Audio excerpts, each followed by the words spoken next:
এই পাথরটা কেমন পর্যন্ত পৃথিবীর যেই প্রান্তে গিয়া একটা পাথর পড়বে ওই জায়গায় একটা কেমন একদিন আগে হলেও একটা আল্লাহর ঘর মসজিদ তৈরি হবে।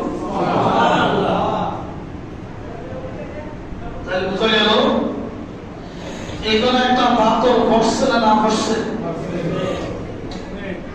এই পাথরটা পড়ানো একটা মসজিদ হয়েছে। আজকে হাজার হাজার মানুষ আমার নামাজ পড়া শুধু আল্লাহ আমাদের দিয়েছেন। তাহলে বোঝা গেল এই কাবা ঘরের অংশ হলো আল্লাহর ঘর মসজিদ। আল্লাহ বলেন কুল্লু মান আলাইহা ফান ওয়া ইয়াবকা ওয়াজহু রাব্বিকা যুল জালালি ওয়াল ইকরাম।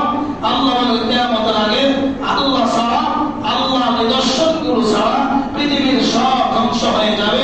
কিয়ামতের সময় যত ডুপ্লেক্স বাড়ি করেছেন, 30 তলা বাড়ি করেছেন, যত সিস্টেমের বিল্ডিং করেছেন, যত শক্তভাবে করেছেন, আল্লাহ বলেন ইলা সামাউ মুনফাতারাত ওয়া ইলাল কাওয়াকিব মুনতাসারাত ইলা সুলসিলাতিল আরদু জিলজালাহা ওয়া আখরাজাতিল আরদু আথফালাহা।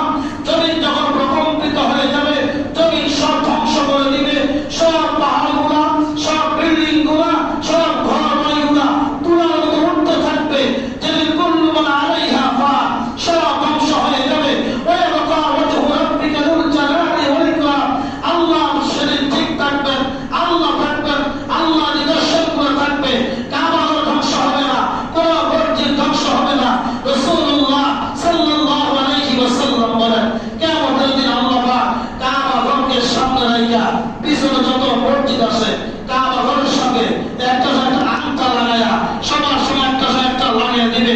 আল্লাহ বলবেন কাবা তুমি আজকে নেতৃত্ব দিয়া সব মুসল্লি, সব মসজিদগুলো দিয়া তুমি আমার জান্নাতের মধ্যে